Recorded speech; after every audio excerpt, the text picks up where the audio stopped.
L'humilité, la gloire de la créature.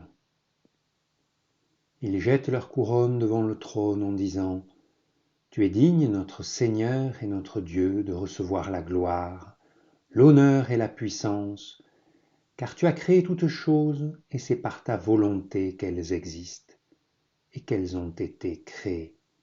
Apocalypse 4, versets 10 et 11. Lorsque Dieu créa l'univers, ce fut avec l'unique intention de faire participer ses créatures à ses perfections et à sa fidélité, et de montrer ainsi la gloire de son amour, de sa sagesse et de sa puissance. Dieu voulait se révéler en nous et par nous en nous communiquant autant de sa propre bonté et de sa gloire que nous étions capables d'en recevoir. Cependant, cette communication de vie divine ne nous fut pas faite comme quelque chose que nous pouvions posséder de façon indépendante, pour en disposer à notre gré. De même que Dieu est l'Éternel vivant, qu'il est présent partout et qu'il agit sans cesse, qu'il soutient toutes choses par la parole de sa puissance, ainsi la relation de la créature avec Dieu ne pouvait être qu'une relation de dépendance incessante, absolue et universelle. Aussi réellement que Dieu nous a créés une fois par sa puissance, il faut que, par cette même puissance, il maintienne la vie. La créature n'a pas seulement à regarder en arrière à l'origine de l'existence pour reconnaître qu'elle doit tout à Dieu. Son principal souci, sa plus haute vertu, son unique bonheur, maintenant et à travers toute l'éternité, est de se présenter comme un vase vide pour que Dieu puisse y habiter et manifester sa puissance et sa bonté. La vie que Dieu nous accorde n'est donc pas un don fait une fois pour toutes, mais c'est une grâce qu'il maintient à chaque instant par l'opération incessante de sa parfaite puissance. Par conséquent, l'humilité, qui est le sentiment de notre absolue dépendance de Dieu, est, par la nature même des choses, le premier devoir, la plus grande vertu de la créature et la racine de toute vertu. De même, l'orgueil ou la perte de cette humilité est la racine de tout péché et de tout mal. Ce fut quand les anges, maintenant déchus, commencèrent à se regarder avec complaisance qu'ils furent conduits à désobéir et qu'ils furent chassés de la lumière du ciel dans les ténèbres du dehors. C'est encore ce qui arriva quand le serpent fit pénétrer le poison de son orgueil dans le cœur de nos premiers parents en leur inspirant le désir d'être comme Dieu. Ils tombèrent de leur état de pureté dans toute la détresse dans laquelle les créatures sont maintenant plongées. Dans les cieux et sur la terre, l'orgueil, l'exaltation du moi, a fait naître l'enfer. Il en est la porte et la malédiction. Par conséquent, notre rédemption ne peut être que le rétablissement dans nos cœurs de l'humilité perdue. Tant que cette grâce ne remplit pas nos cœurs, nos relations avec Dieu sont fausses.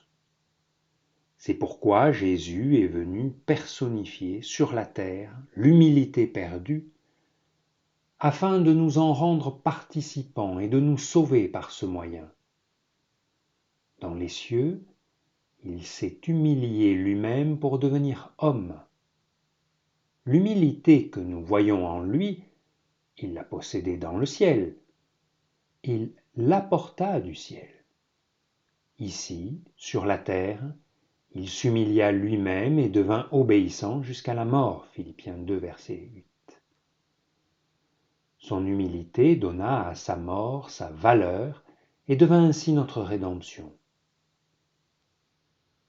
Maintenant, le salut qu'il nous donne n'est rien de moins et rien d'autre qu'une communication de sa propre vie, de sa mort, de son esprit, de son humilité personnelle, qui est la racine de ses relations avec Dieu et de son œuvre rédemptrice. Jésus-Christ a pris notre place et réalisé notre destinée par sa vie de parfaite humilité. Notre salut a sa source dans l'humilité de Christ. Le salut qu'il nous apporte consiste à être humble comme lui. Ainsi, la vie des sauvés, des saints, doit nécessairement porter ce sceau de délivrance du péché et de plein rétablissement de leur état originel. Toutes nos relations avec Dieu et les hommes doivent porter la marque d'une profonde humilité. Sans elle, on ne peut demeurer en la présence de Dieu, ni expérimenter son amour et la puissance de son esprit. Sans elle, la foi ne peut habiter dans nos cœurs ni l'amour, ni la joie, ni la force. L'humilité est le seul terrain dans lequel les grâces s'enracinent. L'absence d'humilité est l'explication suffisante de toute défaite et de tout échec. L'humilité n'est pas une grâce parmi d'autres grâces, c'est la racine de toutes les grâces, parce qu'elle seule adopte la bonne attitude devant Dieu qui permet à notre Père céleste d'être tout en nous et d'agir par nous. En tant que créatures raisonnables, Dieu nous a constitués de telle sorte que notre obéissance est d'autant plus prompte et complète que nous voyons clairement la nature réelle ou le besoin absolu d'un commandement. Aussi, l'invitation à devenir humble a-t-elle été trop peu écoutée dans l'Église, parce que la vraie nature et l'importance de l'humilité ont été trop peu comprises. Ce n'est pas quelque chose que nous apportons à Dieu, c'est simplement le sentiment de notre petitesse qui s'empare de nous quand nous voyons combien il est vrai que Dieu est tout. Nous avons alors soif de disparaître pour que Dieu soit tout.